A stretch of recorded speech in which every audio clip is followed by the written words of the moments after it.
man. I'm pretty pumped up. Hell yeah. Oh, goodness. Let's see. What's up? This is Mark from Northwest Bourbon. How we doing? I'm here with Austin from the Distillarium in Yakima, Washington. What's up, Austin? It's Distillarium, my bad. Distillarium. Gotcha. Today I'm just hanging out here with Mark, and I'm going to do my first live video on YouTube. So, yeah, I've got our Triticale here that we're talking about, and I guess you've got a bottle of it as well that you're going to try? Yeah. There's a local liquor store near me called Liquor and Liquor. It's in Tacoma, and they have like 3 shelves dedicated to local Pacific whiskey on their bourbon shelves. It's awesome. And so I really like them. I always go by them to see if they've got anything new. And they had your Triticale in there, and I looked at it, thought it looked interesting. And so I picked it up, contacted you guys to see if I could do a review of it. And me and you got to talking, and I was just like, man, you know what? We gotta just do this on YouTube, because we were having too good a time talking, even just like 3 sentences in.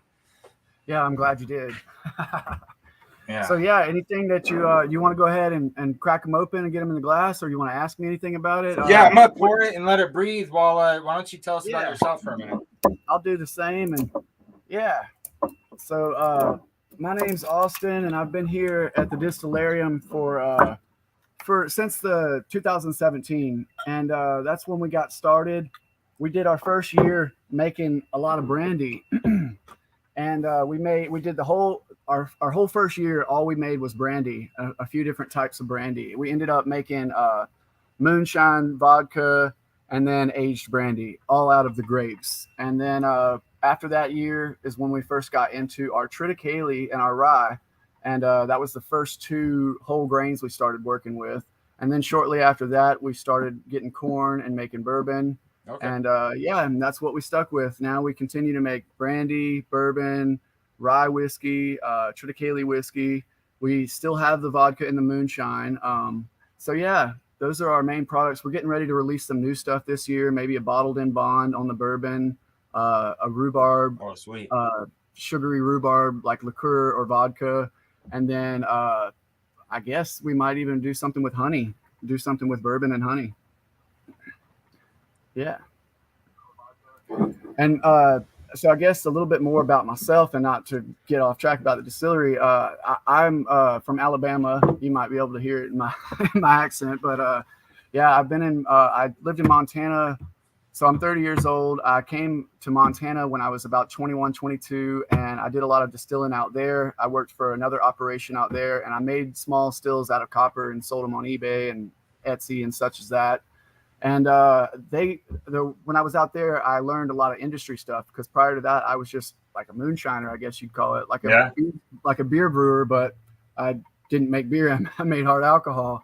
And so I got a real distillery job and stopped making it in my garage. And it got my feet wet in the industry, taught me everything, or taught me a lot of the stuff that, helped me to get this job and come over here. And I did that in 2017. And I've been here ever since. Okay, now that's when Distillarium, that's when they started, right? 2017? Yes, sir. They got the property late 16, early 17, and then they got one still, and they got a bunch of grape juice and fermenters and such as that. And then they found me on the Distillers Guild, and I came out here and took a look at the still. It was still on a pallet. The fermenters were still, fresh and shiny and clean. And I told them, I think I would love to take on this project. And they made me their master distiller, and I've been here ever since. That's awesome. Heck yeah. Awesome. What's the favorite thing of yours that you guys make? Oh gosh, it changes so much. I don't know if I get bored with one thing, or I just like change. I don't even eat the same foods for very long, but man, I love everything we make. There's nothing that we make here that I haven't for at one time said is my favorite thing. And I don't know if it's because I just released it or what, but man, I guess that's a tough question. I really like the vodka. My favorite would have to be the, it's a tie between the bourbon and the rye, but yeah, I'm pretty standard whiskey guy, rye or bourbon. But yeah, My favorite is definitely probably the bourbon, if I had to say. Okay. Well, I'm looking forward to buying the bourbon. One of the guys in my Northwest Bourbon crew was able to come and see you today and actually grab a bottle of the bourbon from you. And so, I'm just waiting like a statue over here for him to get back from the eastern side of the state so I can try some of that with him. That's awesome. We love the support. But I do have a bottle of your Triticale. Can you tell me more about this bottle?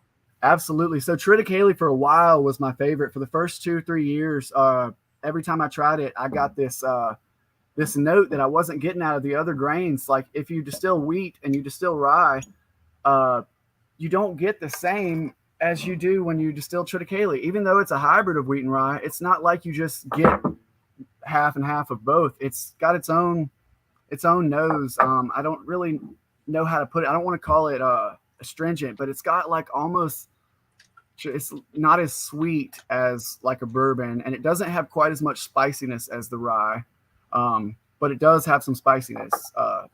But yeah, and it's just a great grain to work with. Rye is notoriously a nightmare to blend. We distill on the grains. That's one of our claim to fame. A lot of guys are distilling beer out here, which there's nothing wrong with that. Yeah. But we like to, we ferment on the grain, we grind the grain, ferment on the grain, mash on the grain. I kind of said that a little out of order, and then we distill on the grain as well. And so it really comes, all the grain forward flavors come through, and we double distill everything. So gosh, the Triticale is just really one of those novel whiskeys that you don't often, I don't know how many people are making it, but I haven't seen any other ones. And I did look up Triticale. How are you pronouncing it? Triticale. Yeah, and there's several ways to say it. You can say Triticale, Triticale, but I guess the right way, according to the farmers that I've spoken to, have said Triticale. So it took me about a year training myself to say that. I assume people are saying it differently because it originated from like what was it, Germany and Scotland, right? Absolutely. I would assume the same thing, for sure. Okay, and what I read is that it's a hybrid between a wheat and a rye. And when you make bread out of it, you get the nuttiness from the wheat and the chewiness from the rye. But you get more vitamins and minerals than you would from either one separately because they're combined. So that makes sense to me. Yeah. I'm not a scientist or anything. We don't have to add any nutrients, or we can add some nutrients, but we really wouldn't have to add much nutrients to rye or Triticale. There's, I guess, enough minerals and nutrients in there already, but we still do just to make sure that our yeast are happy. But yeah, gosh, like I said, rye is so thick and sticky, and wheat has its own, it's distilling rye or distilling wheat gives you a totally different result than the hybrid of the two of them. And like I was saying, rye is so sticky that you can, when you're mashing it on the grain, you can put a pencil in it and the pencil will stand straight up. Like, it's thick. Yeah. And so, but the Triticale is not thick at all. It doesn't form that glutinous, I don't know what you call it, but it doesn't form that. And I love working with it. I'll probably continue to make Triticale whiskey for as long as they keep me here. That's awesome. I like your passion with it. You're like you want to get into it more. You mentioned the way the farmers pronounce it. So tell me about your farmers. So I've got two farmers that I use. They're pretty much in the same area. It comes out of Ritzville, and both of them are multi-generational farmers. Both of them are great to work with. Both of them will deliver for me if I need them to, and with no delivery fee. They're great guys, and gosh, what can I say about them? I've made friends with both of them, gone and hung out with them on their, harvest parties or whatever they're doing. So I've formed great relationships with our farmers. That's sweet. And you said it was a multi-generational farm. So that family's been on that farm for a while. Absolutely. And it's going to get passed down to his children next. So it's just going to stay in the family. Both of them have that story. I don't know if it's pretty standard in the farming industry to be born into it and then to leave it. But yeah, both of them have the same story. They're in the same area. Their dad did it. Now they're doing it. Their kids are already all over the website. It's he even one of them named it after his daughter. It's MJW Oh, that is Grain. sweet. Yeah, That's the kind of like a family business. You just feel good about supporting them. absolutely. It's actually kind of sad. He's moving to Hawaii, and no one grows rye in Washington State that has any extra. And Washington has a 51% rule on the mash bill grown in Washington State. So if we don't get a ton of rye before he takes off to Hawaii, then we might not get any. And his parents, I don't know that they're going, or his the people that he's leaving the farm in, I don't know that they're going to continue to grow rye. Rye, I guess, is a noxious weed, and the farmers don't even like to. When I say, "Hey, are you guys ever thinking about growing rye?" to a different farmer, they'll say, "Man, don't even say that word around here. Rye is a noxious weed." And so it's really, I'm scrambling about what I'm going to do when I lose my rye connection on how to continue making it. Anybody out there listening to this that wants to grow some rye in Washington State, we'll buy 24 tons a year. All right, back to the Triticale, the mash bill. Yeah, so the mash bill is 95% Triticale, 5% malted barley.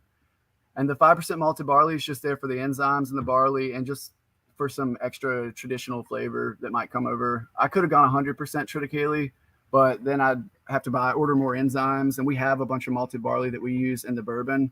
So that was my reasoning behind the 5%. I don't know why right now I'm smelling grape stems, like a woody. That's that astringent thing that I was mentioning. Like, I don't want to call it astringent, but I don't know another word. It's almost like a green vine type of smell. Yeah, a green vine. Yeah. When I think of astringent, I think of more of the acidic part of the wood. And that's probably not what I was. Which gives that a negative connotation, but that's not what I'm getting off the nose of this bad boy. I was thinking about the 95.5 mash bill with rye. MGP makes a 95.5 rye, mainly in the bullet rye that people know, and 95% wheat with 5% malted barley. Old Elk has a straight wheat whiskey that's really good, and so I was like, man, if the Triticale is a 95% Triticale, which is a mix between kind of a hybrid rye and wheat. And, I'm like, I've had a 95.5 wheat. I've had a 95.5 rye. That seems like a good combo to me. Yeah, exactly. And it's just that people smell and interpret things differently. But I swear it's just one of my I just like making novel things that not everybody makes. And the Triticale turned out great with our first few examples that we tried. I mean, you got to wait on it for quite a while, but we did some fast maturization in 5 gallons, and we decided it was good enough to go forward, and I'm glad we did. I'm glad you did too. All right, I'm going for a sip. Cheers, buddy. Yeah, cheers. Absolutely. A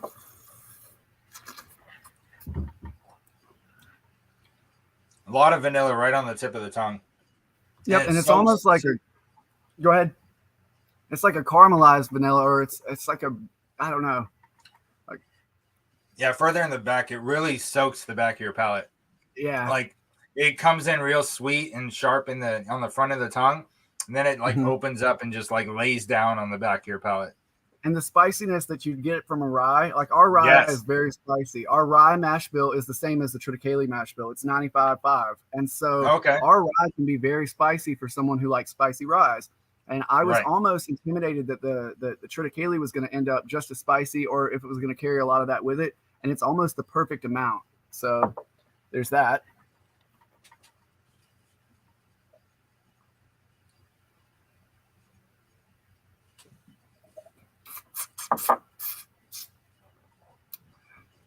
Yeah, that's fun. That's different than all the other stuff that I have. Heck yeah, it's just going to get better, I hope. Yeah. And the one I have is it says it's aged at least 2 years, and you said that the new stuff that you have coming out is over 3 years old, right? Absolutely. So this stuff in this bottle right here, I'd have to look in our notes, but it's more than likely closer to 3 years than closer to 2 years. Because we have a lot of barrels. I say a lot. We have 650 barrels, and so we never pulled our oldest stuff and we never pulled our youngest 2 years. So I think that when we pulled this 2 year, it was probably somewhere closer to 3 years, so we could get better aged flavor out of it. Yeah. Like I said, we labels are expensive to make a new round of them, and so this. I'm trying to think of when we'll have our 3-year label, because we have 3-year Triticale back there. We're waiting on labels and bottles and everything else. So yeah, this is our 2-year. We'll have our 3-year. I think we may already even have our 3-year, and then our 4-year will be next year. Okay, so you're thinking next year is when you'll have your bottled and bond? Well, we'll have the bottled and bond on our bourbon this year, but the Triticale, we pulled a lot of it in the beginning, so we could get to 2 years, and now we don't have. I guess when I said we didn't pull our oldest stuff, that might have not been true. We may have recently used our oldest Triticale stuff to make our recent batch, and so now I've got to wait about a year before it's going to be 4 years old. And I don't even know if they're going to do bottled and bond on the Triticale. I'll have to ask the people that are above me. But we're definitely going to do the bottled and bond on the bourbon for sure. Okay. I know you mentioned brandy before, and vodka. You said your vodka is one of your favorites, and you mentioned you have a really spicy rye and a bourbon. And with the Triticale, is there anything else I'm missing off your product line, or is that your whole lineup? Let me think. Right now, that's the whole lineup. There's the moonshine as well, which the moonshine is the unaged brandy, essentially. We make the brandy from the grape juice, and then we take most of it and put it in the barrel, and then we take a little portion of it and make it 100 proof and call it moonshine, which is actually a pretty nice product. It ends up tasting like Peruvian pisco, and it's pretty floral. I really like it. It's 100 proof, so you get more for your more bang for your buck. But yeah, I think that's only in the tasting room though. Those two products, the vodka and the moonshine, are only available in the tasting room. They're limited as well.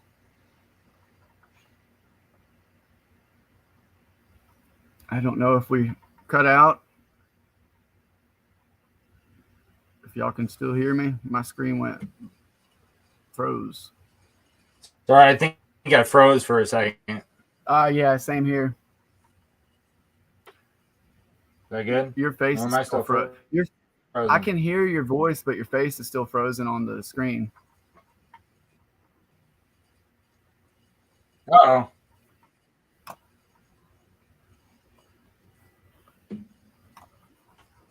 Yeah, I think I froze out. Oh, no. Oh.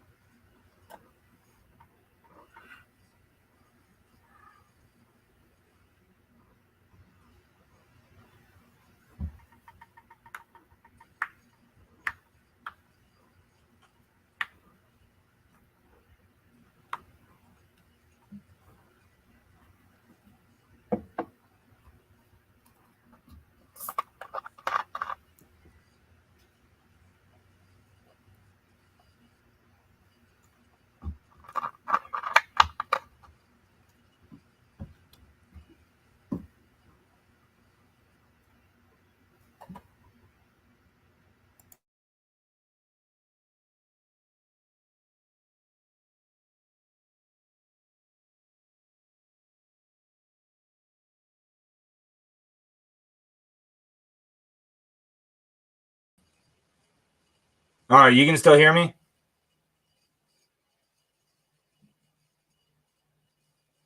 Yes, I had my microphone turned off for a second because I thought I don't know if you were gonna need to call me or something, but yeah.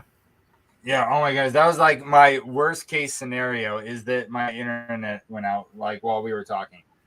Are we back live? Good. No, yeah, we're still live. It was just like I said, that was like when I was prepping to do this. I was like, worst case scenarios, I'm gonna like lose internet for some reason, which I've never done before, through anything I've done, because I have really good internet here, but apparently it doesn't like to go live if I'm the host. My internet goes out every day at 4:00. Yeah. Yeah. I don't know if it's everybody comes home from work and the internet, if it's overloaded or what, but my cell phone's internet is slow at 4 o'clock, and my home internet is slow at 4 o'clock. But yeah. Okay, gotcha. I see Sean's in the chat. What's up, Whiskey Wars? How you doing, brother? Hey. So with Distillarium, tell me about your guys' crew there. So it's over here on the production side. Here's where we make everything. You can see the tanks and the barrels are back there. But over on the production side, it's me and Sergio. Sergio is one of my other distillers, or my only other distiller, and he's from Peru. And me and him do all the plumbing that we can do in here. We do whatever we can in here to save money and to, it's really hard to get work around here the same day that you want it done. So we end up doing a lot of stuff ourselves. And if I didn't have Sergio, I wouldn't be able to do it. But yeah, so aside from my side, the production side, we have the tasting room, which we have a much bigger crew over there. There's Ashley, Kenny, there is Jess, there is, gosh, they have so many people, I can't remember them all now, but they have quite a few waitresses and waiters and a couple cooks. And so, yeah, we've got a pretty decent sized crew. I actually date the compliance, or I call her compliance officer. She's the general manager, and I met her in Montana, and I came out here first, and then she came out here shortly after me. And she's recently put together a tasting room with the help of our boss and his wife, Isabel. And they've basically made an amazing tasting room. You can come get food. We even have other people's alcohol because it's a whole restaurant. And so my girlfriend has blown my mind putting a lot of that together. I mean, she's like the heartbeat of that place over there. And so I can only take credit for the stuff that's in the bottle. These labels, all of this stuff is stuff that she's worked on, that they've worked on. My artisticness ends outside of this bottle. So I can't take credit for any of the stuff over there. I just stay in my building and hope that there's enough production to keep me busy, which there always is. And when they ask me what color something should be painted or how's this label look, I usually say it looks great. And that might not always be the answer they want to hear. They're looking for a good opinion or whatever. But right. So yeah, we have an incredible crew, an incredible tasting room to showcase the product here in Yakima, Terrace Heights, Yakima. And one day you'll have to stop by, of course, if you're in the area. Oh, yeah. But anybody that's in the area, we'd love to host. And we give tours as well. So right now it's free to get a tour. You just line it out with me or call the office and they'll line it out with me. And then I'll come up here and take you in the building, show you the stills and the barrels and the fermenters and how we do it. Tell you the same kind of stuff I'm telling you now on this video. Nice. And want to plug your website?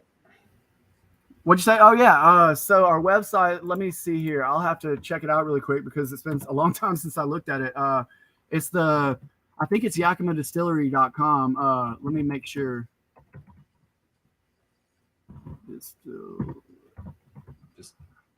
Yeah, so it's thedistillarium.com. So that's good. That's awesome. So yeah, and they've got me on the front page. I'm happy to see that. But yeah, they do. Distillarium. What's that? Where'd that name come from? So the name was a name that got tossed around, and I couldn't exactly tell you where it originated. But I loved it when the first time I heard it because I'm kind of into science, and for whatever reason, to me it sounded like, I don't know, it sounded like a sciencey type of name, and that could have just been my own interpretation of it. But I loved it because the suffix is like planetarium or something. Exactly, like that's exactly what I was thinking. And so, or arbory, or no, that's not a good word, but there's a lot of things that end in area. Distillarium. Yeah. Me putting your scientific twist on it makes it so I pronounce it correctly. I like it. But yeah, so it wasn't my idea. I wish that I could have taken credit for that, but no, it was just one of the names in the pool, and that was the one that we ended up going with. And I'm glad we did. It's hard to say at first, but once you say it a couple times, it kind of forces you to remember it. And so, yeah, kind of like Triticale. Yeah, kind of like Triticale. Exactly. All right, man. That's awesome. Yeah, if I come down to Yakima, I'll definitely come see you.